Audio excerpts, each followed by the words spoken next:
I think I should sing a song.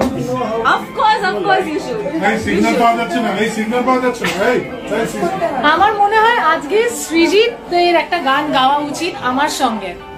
Srijit আমাকে একটা গান ডেডিকেট করো না। Okay. গে। ডাকিনি যোগিনী এলো শতনাগিনী এলো না। গানের মাধ্যমে আবারও রুক্মিণীকে অপমান করলেন সৃজিত মুখার্জি। পরিচালক সৃজিত মুখার্জি বাংলা ইন্ডাস্ট্রিতে তার রমরমিয়ে বাজার নামটা সবারই জানা। তবে সৃজিতের সঙ্গে বেশ কিছুদিন ধরে দ্বন্দ্বে জড়িয়েছিল রুক্মিণী মৈত্র। রুক্মিণী মৈত্র অভিনীত বিনোদিনী করার পর থেকেই শুরু হয়েছিল তাদের মধ্যে অশান্তি।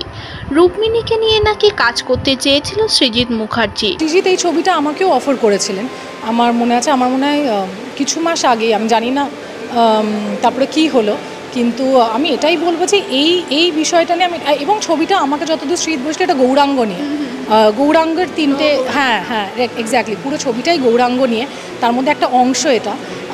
মানে কিন্তু আমি এটাই বলবো যে এই পুরো জিনিসটা যখন হয়েছে আমি খুব গর্ববোধ করি, এবং আমি আমার ডিরেক্টর, যদিও বা সে নবাগত বাংলার বুকে, রামকমল মুখার্জিকে কুর্নিশ জানাই। তবে কিছুদিন পরে সৃজিতের মত বদলে যায় এবং তার সিনেমায় অভিনয় করবে শুভশ্রী গাঙ্গুলি এমনই ডিক্লেয়ার করে যখন রিলিজ করে যায় বিনোদিনী রুক্মিণী অভিনীত। সেই সময় শুভশ্রীকে নিয়ে কথা বলেছিল নতুন করে বিনোদিনী তৈরি করবে সৃজিত মুখার্জি এবং নায়িকা হবে শুভশ্রী গাঙ্গুলি।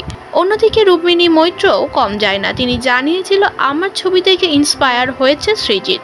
তবে সেসব দ্বন্দ্ব শেষ করে আবারও রুক্মিণীর সঙ্গে কাজ করবে সৃজিত মুখার্জি। শুরু হয়েছে তার নতুন মুভির শুটিং স্পটে মজার ছলে রুক্মিণী সৃজিতকে বলে, সৃজিত আমাকে কোনো গান ডেডিকেট করো, এবং সৃজিত গায় নাগিনী যোগিনী আমার পাশে দাঁড়িয়ে। বলতে গেলে চলে গানের মাধ্যমে রুক্মিণীকে অপমান করলো সৃজিত মুখার্জি, এবং এই বিষয় নিয়ে অনেক ভক্তরাই কমেন্ট করেছে সৃজিতের সঙ্গে যে আগে রুক্মিণীর দ্বন্দ্ব হয়েছিল তারই রিভেঞ্জ নিল সৃজিত মুখার্জি। আপনাদের মতামতটি অবশ্যই কমেন্ট সেকশনে জানাতে ভুলবেন না।